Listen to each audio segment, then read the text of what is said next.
La gracia del Señor Jesucristo, el amor de Dios y la comunión del Espíritu Santo sean con todos vosotros. En el día de hoy vamos a comenzar una serie acerca de el matrimonio.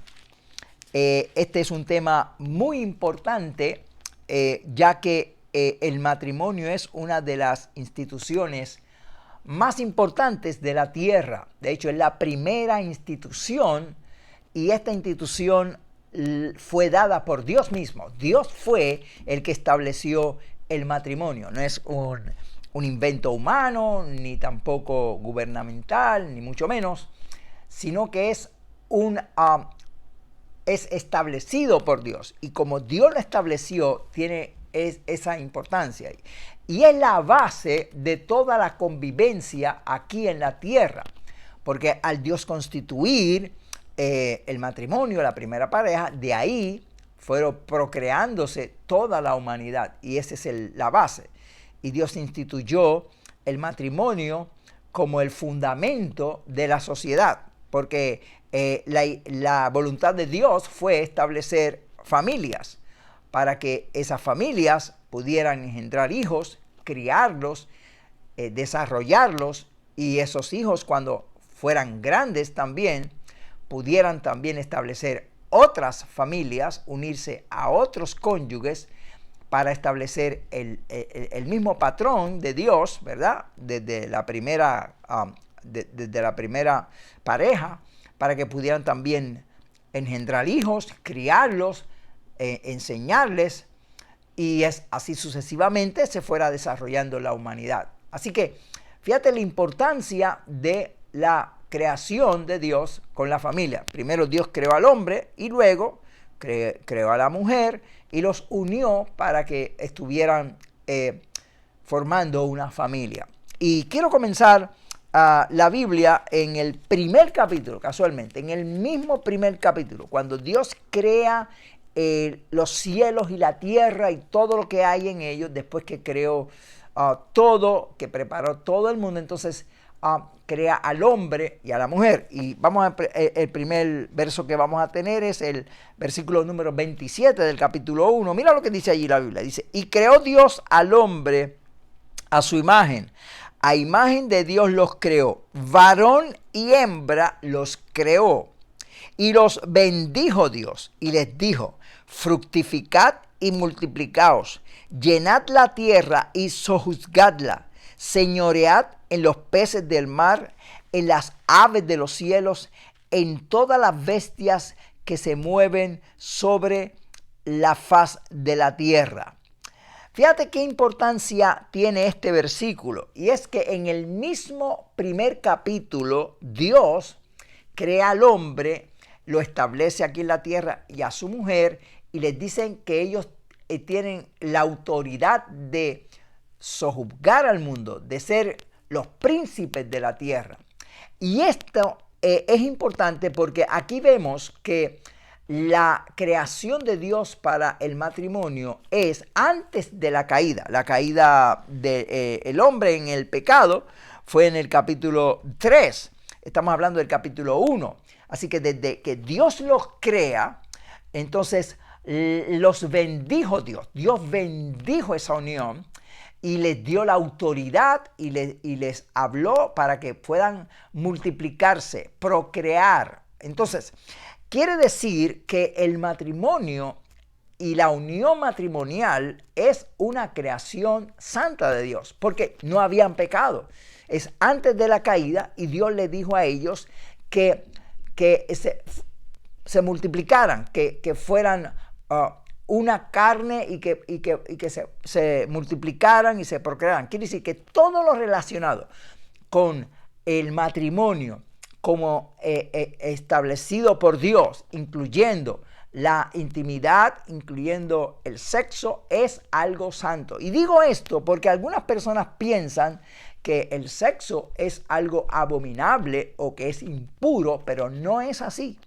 Dios creó al hombre desde el principio y la mujer, y antes de la caída les dijo que se unieran y que procrearan, porque eso establece que el matrimonio es una relación santa con Dios en esa perspectiva. Lo que es abominable, lo que es pecaminoso es toda relación fuera del vínculo matrimonial, como lo es el adulterio, la fornicación, etcétera, los otros pecados de inmoralidad. Pero la unión entre un hombre y una mujer es una unión de Dios y es una unión santa, bendecida por Dios. Es una bendición de Dios.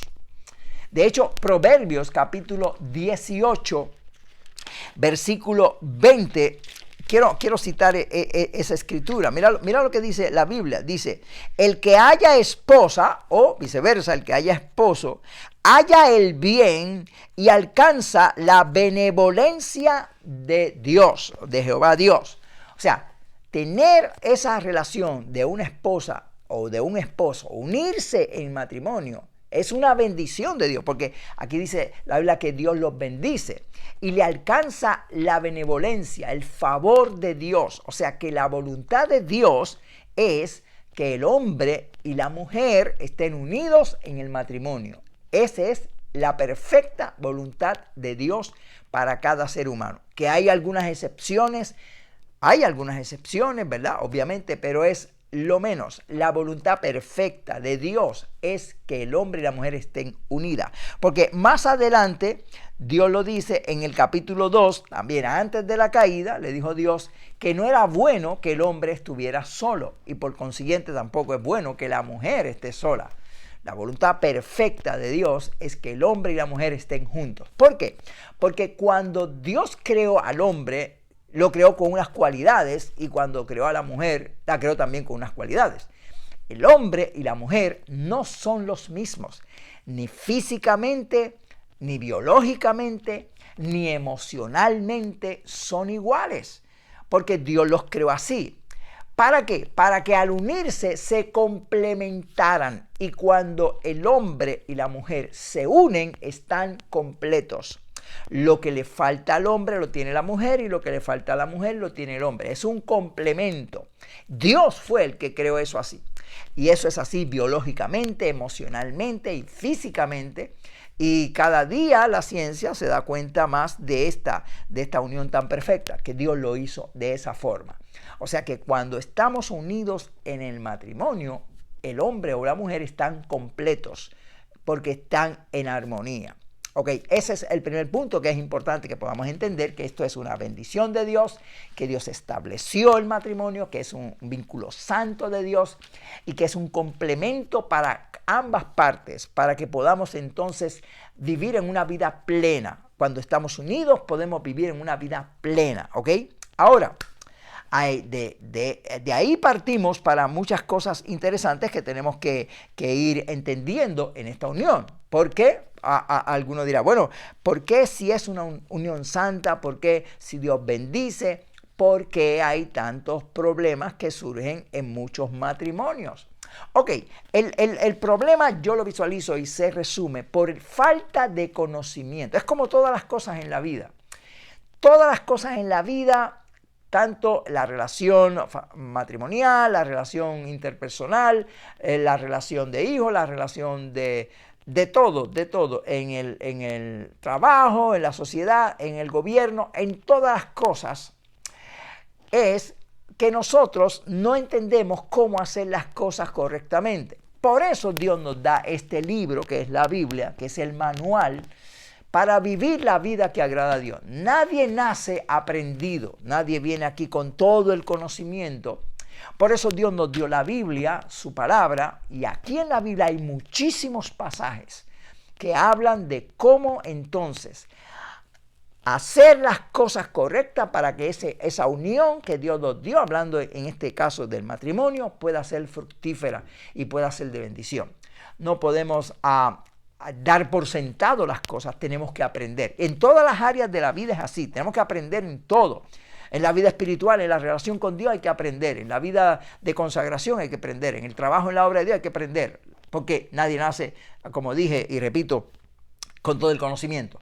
Pero para eso Dios nos dio la Biblia, para poder comprender. Entonces, el problema ha sido que a veces, en la mayoría de los casos, la gente no se prepara, no estudia, la palabra de Dios, la orientación de Dios, no tienen el consejo de Dios.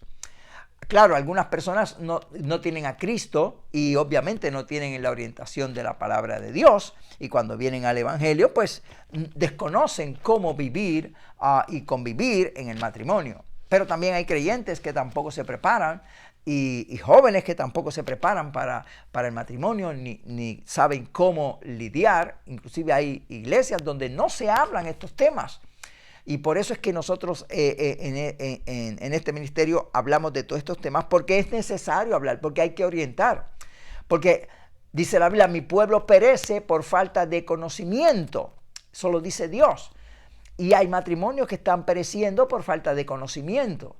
Y hay relaciones que están siendo destruidas por falta de conocimiento. Entonces tenemos que volvernos a la Biblia a ver qué Dios nos dice, cómo debemos entonces vivir la vida que agrada a Dios para poder entender esto, ¿ok? Así que por esa razón es que hay tantos problemas y hay tantos conflictos. Así que necesitamos entender cuál es la voluntad de Dios y para eso tenemos que irnos a la Biblia, estudiar la palabra, conocer la palabra para saber cómo vivir la vida en armonía en el matrimonio. Y esa es la voluntad de Dios. La voluntad de Dios es que nuestros matrimonios sean fuertes, felices, fructíferos, que sea de bendición, que ese vínculo sea un vínculo sagrado de bendición. Ok. Es importante también que entendamos, como dije al principio, que no es bueno que el hombre y la mujer estén solos. Dios quiere que nosotros pensemos, y estoy hablando porque probablemente están viéndome jóvenes solteros que no se han casado, y a veces ocurre que cuando muchos jóvenes ven la condición de muchas parejas o que no han podido desarrollar o que tienen conflictos, se ponen apáticos a tener una relación porque no quieren tener los problemas que tiene el matrimonio. Bueno, toda relación humana, todas tienen dificultades. Porque cada persona tiene una forma de vida. Pero eso no quiere decir que por el hecho de que hayan problemas hay que descartarlo todo, porque entonces no habría iglesia, no habría gobierno, no habría sociedad, no habría mundo. Porque hay diferencia, pero la idea es lo correcto, lo saludable, lo maduro es que nosotros aprendamos cómo convivir con los demás. No podemos ser personas que vivamos en un mundo aparte y todo el mundo esté allá, porque Dios nos estableció aquí como comunidad para poder convivir con los demás y aprender y a lidiar con las situaciones y a buscar soluciones a los problemas, porque esa es la convivencia del mundo. Podemos ser ermitaños y irnos por allá en una montaña, pero vamos a morir pronto porque vamos a necesitar unos de otros, porque Dios lo planificó así. Ok, quiero que entonces veamos otra escritura que se encuentra en 1 Corintios capítulo 7. Ahí vamos a leer el versículo número 2 y el versículo 8 y 9. Y estoy hablando para los solteros, para los que están en esa posición. Mira lo que dice la Biblia. Dice, pero a causa de las fornicaciones, cada uno tenga su propia mujer y cada uno tenga su propio marido. Ahí hay mucho, en ese capítulo es un capítulo extenso, pero vamos a abundar de eso en otras enseñanzas. Y vamos a tocar muchas veces este capítulo, pero vamos a hablar de estos versículos, de este tópico que estamos hablando inicialmente, y luego vamos a entrar en más detalles en todo ese capítulo, porque ese capítulo completo habla del matrimonio, pero vamos a tocar de este subtópico que estamos hablando. El verso 8 dice, digo pues a los solteros y a las viudas, que bueno les fuera quedarse como yo, pero si no tienen el don de continencia, cásense, pues es mejor casarse que estarse quemando. Ok, aquí lo que enseña la palabra de Dios es lo que hemos dicho, que no es bueno que el hombre esté solo, que Dios estableció el matrimonio y que por causa de las fornicaciones cada uno debe tener su cónyuge. Biológicamente esa es la voluntad de Dios. Dios lo creó así. Que hay algunos que tienen el don de continencia, como decía aquí la Biblia, Pablo decía que tenía el don de continencia, que podía quedarse sin casarse y no le afectaba. pues son unas excepciones, ¿verdad? Como dice la Biblia. Pero si no tiene el don de continencia, usted, el llamado de Dios es que se case, que busque en oración, que pida al Señor guianza, que analice lo que sea, que se prepare, pero que busque un cónyuge. ¿Por qué? Porque la Biblia y también la ciencia ha demostrado que las personas solas viven unas vidas más afectadas que las personas casadas. Y yo he oído y he leído y he estudiado sobre este tema en diferentes tópicos, y he oído conferencias sobre que biológicamente y emocionalmente las personas que solas no pueden vivir una vida plena, porque Dios creó al hombre y a la mujer para que fueran complementos. Y inclusive escuché una conferencia y leí de que las personas solas viven menos tiempo y son menos felices que las personas casadas, que están en la plenitud de la voluntad de Dios y que viven una vida sana, saludable, con su cónyuge, con sus hijos, con sus nietos, que pueden compartir y vivir en esa vida armoniosa, son más felices. Porque Dios creó al hombre para eso, para que convivieran en familia, ¿ok? Volviendo entonces al Génesis, vamos nuevamente para atrás al libro de Génesis y vamos a leer en Génesis capítulo 2, y vamos a leer esta vez del versículo 18 al versículo 25. Que hay unas enseñanzas muy importantes, y recuerda, esto es antes de la caída, antes del hombre pecar y desobedecer al Señor. En el capítulo 2, mira lo que dice la Biblia. Dijo Jehová Dios: no es bueno que el hombre esté solo, le haré ayuda idónea para él. Ahí está el punto que he tocado, ¿no? No es bueno que el hombre o que la mujer estén sola. La voluntad perfecta de Dios es que estén casados, que estén unidos y se complementen para que puedan vivir una vida complementada, feliz y en la plenitud de lo que Dios quiere. Eso es lo que Dios le dijo al hombre. Entonces, cuando Dios creó todo, creó el mundo, creó los animales, creó que cada animal tuviera su pareja, cuando vio al hombre dijo: espérate, no es bueno que el hombre esté solo. Y dice la Biblia: entonces Jehová dijo: le haré una ayuda idónea. ¿Qué es una ayuda idónea? Una ayuda complementaria. Cuando Dios crea el hombre y la mujer, nos crea unos sentimientos. Y es unos sentimientos también de amor, de afecto. Y Dios desea que nosotros lo amamos a Él sobre todas las cosas, con todo el alma, con toda la mente, el corazón, las fuerzas. Pero ese tipo de amor a Dios es un amor sublime también, un amor hacia la persona de Dios, de como nuestro Dios, adorar a Dios. Pero hay también un amor que es el amor al cónyuge. Y Dios fue el que creó al hombre con ese sentimiento de amor, de enamoramiento. Dios lo creó así. Eso es la voluntad de Dios. Eso no es que el pecado lo trajo, ni mucho menos. No, el amor es de Dios. Y el amor de cónyuge, el amor de novios, es un amor dado por Dios. Dios fue, porque Dios es amor. Y Dios creó al hombre y puso esa semilla de amor para que el hombre y la mujer se atrayeran y se enamoraran y que quisieran y que formaran ese amor, esa unidad. Y la unidad del amor de parejas, de hombre y de mujer, es tan sublime, y de eso vamos a hablar en otras enseñanzas sobre este tema, que la Biblia dice que se compara el amor de Dios, el amor de Cristo con la iglesia. Se compara con el amor de los esposos. Fíjate tan tremendo que es esa unión, que Dios mismo se compara, y en el Antiguo Testamento a Israel Dios lo veía como su esposa y él como su marido, y en el Nuevo Testamento la iglesia es la novia de Cristo. O sea, para que veamos la importancia de ese amor, de ese enamoramiento, de esa unión, Dios la compara consigo mismo y su pueblo, esa unión. Entonces, nosotros tenemos que entender eso, que Dios fue el que puso esa semilla de enamoramiento en los seres humanos para que se atrayeran mutuamente y se unieran en matrimonio y se unieran y fueran una sola carne. Eso es la voluntad de Dios. Y repito eso, como estaba diciendo anteriormente, porque algunas personas creen que eso es malo, que enamorarse, aunque parezca eso irónico. Hay personas así y piensan que el sexo es malo, es que es feo. Eso no es la voluntad de Dios. Estamos hablando antes de la caída.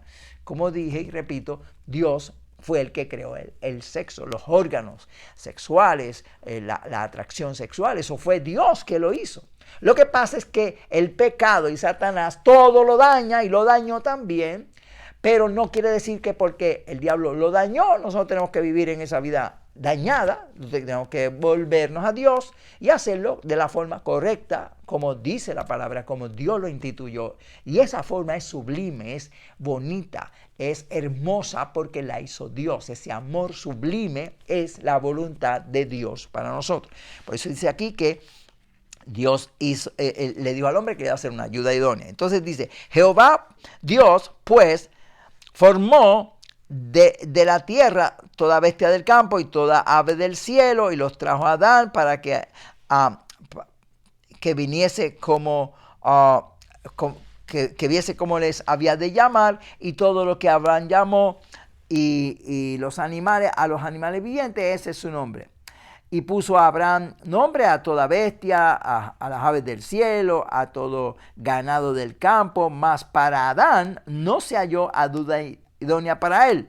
Entonces Jehová Dios hizo caer sueño profundo sobre Adán, y mientras éste dormía, tomó una de sus costillas y cerró la carne en su lugar. Y de la costilla que Jehová Dios tomó del hombre, hizo una mujer y la trajo al hombre. Dijo entonces Adán, esto es ahora hueso de mis huesos y carne de mi carne. Esta será llamada varona, porque del varón fue tomada. Por tanto, dejará el hombre a su padre y a su madre, y se unirá a su mujer, y serán una sola carne. Estaban ambos desnudos, Adán y su mujer, y no se avergonzaban. Ahí está la palabra de Dios, bien claro. Dios entonces hace que Adán tenga un sueño y toma una de sus costillas. Y de esa costilla forma una mujer. Y eso fue cuando Dios creó la primera mujer, que tomó una costilla. No quiere decir que los hombres tienen una costilla menos que la mujer. Eso no es así. Fue la primera mujer, el primer hombre que Dios le sacó la costilla. Pero Dios lo hizo así para que él entendiera que eso es parte de él. Es la mitad de él. De él sale, por eso es que son una sola carne. No son dos. La Biblia dice, lo que Dios unió no lo separa el hombre, porque no son dos. Jesús dijo, son una sola carne, porque Dios lo quiso así. Y la sacó de la costilla. Algunos dicen, no la sacó de la cabeza para que estuviera sobre él, ni de los pies para que él la tuviera pisoteada. La sacó de la costilla, cerca del corazón, para que la amara, ¿ok? Y eso me gustó cuando oí eso. Porque ese es el propósito. O sea, los dos ser una sola carne. Ok, es importante que nosotros entendamos que esta relación es la relación más íntima después de la relación de Dios, y es la más importante. Aquí dice más abajo, por eso dejará el hombre a su padre y su madre y se unirá a su mujer y serán una sola carne. La unión matrimonial es una unión más sublime después de Dios, repito, porque debe ser el acompañamiento más junto. Los esposos deben ser los mejores amigos. Debe ser la relación más confiada. Deben tener el complemento más unido posible y deben luchar por eso. Eso no ocurre por arte de magia. El amor, como todo fruto espiritual, hay que cultivarlo, porque el amor que no se cultiva muere. Eso lo enseña la Biblia en varios pasajes, ¿no? Especialmente aquel pasaje de Apocalipsis capítulo 2. Hay que cultivar el amor, porque el amor inicial, bueno, que Dios coloca, ese sentimiento de enamoramiento, cuando vemos a esa persona que nos atrae, cuando la conocemos, que va agradándonos, nos enamoramos de esa persona, el amor surge, es como una planta. Pero el amor hay que cultivarlo y hay que a través de los años de la convivencia van a venir los retos de la vida, pero el amor dice que permanece para siempre. Entonces hay que ir cultivando el amor. No es que ya yo te amo y aquí el amor está y si se murió el amor, pues esto se acabó, vamos a echarlo a zafacón y se acabó. No, es que el amor hay que cultivarlo, ese enamoramiento. De eso vamos a hablar después, ¿verdad? Porque no tenemos el tiempo para ver todo eso hoy, pero lo que quiero enfatizar es que Dios lo sacó de al lado de su corazón para que la amara. Entonces tenemos que orar a Dios y proyectarnos para que el cónyuge sea nuestro mejor amigo, que pasemos los mejores tiempos juntos. De hecho, la voluntad de Dios es que vivamos con esa persona más que cualquier otro, porque dice la Biblia ahí, dejará a su padre y a su madre. Entonces, con el padre y la madre podemos vivir, qué sé yo, 20 años, por ejemplo, algunos 30 o lo que sea, pero anyway, como 20 años. Y con los hijos también, cuando los criamos, pues más o menos vivimos como 20 años. Pero con la pareja se supone que sea hasta que la muerte los separe. No vamos a vivir con más tiempo con más ninguna persona que la pareja. Entonces tenemos que fortalecer ese vínculo de amor para siempre. Entonces eso se cultiva día por día. Hay que cultivar ese amor y de eso vamos a hablar más adelante, ¿verdad? Cómo hacer que ese amor se cultive y si se murió se puede resucitar. Porque algunos dicen, no, el amor se murió. Alguien dijo, el amor mío se murió como Lázaro. Y le respondieron, sí, pero Jesús resucitó a Lázaro de entre los muertos. Así que se puede resucitar el amor. Lo importante es entender la voluntad de Dios. Así que, hermanos, el tiempo nos traiciona, no queremos abusar del tiempo, vamos a continuar con este tema, espero que esté con nosotros, pero espero que estas enseñanzas de esta primera enseñanza sobre el amor, sobre el matrimonio, hayan sido de bendición a tu vida. Te pido para que repases esos versículos bíblicos, si es posible puedas ver otra vez el mensaje, vamos a estar ahí en YouTube para que tú lo puedas ver y que puedan también analizar el punto y orar al Señor para que te ayude a formar una pareja de Dios en su voluntad. Espero que esta palabra haya sido de bendición a tu vida y que puedas continuar con nuestra serie. Que Jehová te bendiga y te guarde. Jehová haga resplandecer su rostro sobre ti y tenga de ti misericordia. Jehová alce a ti su rostro y ponga en ti paz.